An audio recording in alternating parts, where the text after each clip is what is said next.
ഞങ്ങൾ മറ്റൊരു വീട് വാടകയ്ക്ക് കൊടുത്തിട്ടുമുണ്ടായിരുന്നു. അവിടെ ഒരു പ്രായമായ അമ്മയും ഒരു കല്യാണം കഴിക്കാത്ത ഒരു മകനും വാടകയ്ക്ക് താമസിക്കുന്നുണ്ടായിരുന്നു. പക്ഷേങ്കിൽ അവരുടെ പ്രവൃത്തികൾ അത്ര ശരിയല്ല എന്ന് പലരുടെയും കംപ്ലൈൻറ്റ് ലഭിച്ചതിനെ തുടർന്ന് ഞങ്ങൾ അവരോട് അവിടുന്ന് വീട് താമസം മാറിത്തരണമെന്ന് ആവശ്യപ്പെട്ടു. എന്നാലും അവർ അവിടുന്ന് മാറാനായിട്ട് കൂട്ടാക്കിയില്ല.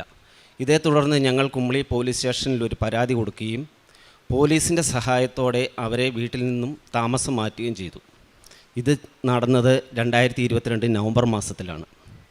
ഇവർ താമസം മാറി ഒരു മാസം കഴിഞ്ഞപ്പോൾ, അതായത് 2022 ഡിസംബർ 2-ാം തീയതി, ഞാൻ അറിയുകയോ കേൾക്കുകയോ ചെയ്തിട്ടില്ലാത്ത ഒരു യുവതിയെ ജാതിപ്പേര് വിളിച്ച് അപമാനിച്ചു, ഉപദ്രവിച്ചു എന്നൊക്കെ പറഞ്ഞ് ഒരു വ്യാജ കേസ് എൻ്റെ പേരിൽ രജിസ്റ്റർ ചെയ്തവർ. പോലീസ് ഡിപ്പാർട്ട്മെൻറ്റിൽ നിന്നും അന്വേഷണം വന്നു. മുൻകൂർ ജാമ്യം ലഭിക്കുകയില്ലെന്ന് പറഞ്ഞു. മാന്യമായി ജീവിക്കുന്ന ഞങ്ങൾക്ക് ഒരു വലിയ നാണക്കേടായിരുന്നു. ഞങ്ങൾ വളരെ വിഷമിച്ചിരുന്ന ആ സമയത്ത് 2022 ഡിസംബർ 3-ാം തീയതി ഞാൻ എൻ്റെ ചേച്ചിയുടെ ഹസ്ബൻഡിനെ വിളിച്ച് കൃപാസനത്തിൽ പോകാമോ എന്ന് ചോദിച്ചു. കാരണം ഞാൻ 2018 കൃപാസനത്തെക്കുറിച്ച് അറിഞ്ഞിരുന്നു. എനിക്കൊരു പത്രം എൻ്റെ കയ്യിൽ ലഭിച്ചിരുന്നു. പക്ഷേ ഞാൻ ആ കൃപാസന പത്രം വെറുതെ വീട്ടിലിട്ടു, വായിക്കുകയോ ഒന്നും ചെയ്തില്ല. പക്ഷേ ഞാൻ ഈ കേസ് വന്നു കഴിഞ്ഞപ്പോൾ എൻ്റെ മനസ്സിലേക്ക് കൃപാസനത്തെക്കുറിച്ച് തോന്നിപ്പിച്ചു. അത് പരിശുദ്ധ അമ്മയാണ് എന്നെ തോന്നിപ്പിച്ചതെന്ന് ഞാൻ ഉറച്ചു വിശ്വസിക്കുന്നു.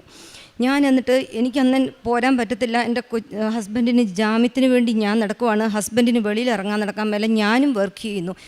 അങ്ങനെയൊക്കെ ഞാൻ എൻ്റെ ചേച്ചിയുടെ ഹസ്ബൻഡിനെ വിളിച്ചു ചോദിച്ചു, ചേച്ചിയുടെ ഹസ്ബൻഡിനോട് കൃപാസനത്തിലൊന്ന് പോകാമോ? കൃപാസനം എവിടെയാണെന്നറിയത്തില്ല. ഞാൻ ആ പത്രം എടുത്തു, കട്ടിലിൻ്റെ അടിയിലുണ്ടായിരുന്നു. ആ പത്രം കിട്ടി. പത്രം എടുത്ത് ഞാൻ കലബോ ജംഗ്ഷനാന്ന് പറഞ്ഞ് ചേച്ചിയുടെ ഹസ്ബൻഡിനെ ഞാൻ കൃപാസനത്തിൽ വിട്ട് ഉടമ്പടി എടുപ്പിച്ചു. അങ്ങനെ ഇവിടെ വന്നപ്പോൾ ചേച്ചിയുടെ ഹസ്ബൻഡ് എന്നെ വിളിച്ചു പറഞ്ഞു, ഉടമ്പടി എടുക്കുന്നത് നമ്മൾ അൾത്താരെ കയറി നിന്ന് ഉടമ്പടി ഈശോയോടാണ് ഉടമ്പടി എടുക്കുന്നത്. അപ്പം ആ വ്യക്തി ഉടമ്പടി എടുക്കണം. അതുകൊണ്ട് എനിക്ക് പേടിയാണ് ഉടമ്പടി എടുക്കാൻ. അപ്പോൾ എങ്ങനെയാണെന്ന് ചോദിച്ചു. ഞാൻ പറഞ്ഞു, എങ്ങനെയാണെങ്കിലും എനിക്കൊരു ഉടമ്പടി വേണം ചേട്ടാ, ഈ ഉടമ്പടി എടുത്തിട്ട് വരണം. ഹസ്ബൻഡിൻ്റെ പേരിൽ ഉടമ്പടി എടുത്തിട്ട് വന്നു. എൻ്റെ ഹസ്ബൻഡിൻ്റെ പേരിൽ ഉടമ്പടി എടുത്തിട്ട് വന്നു.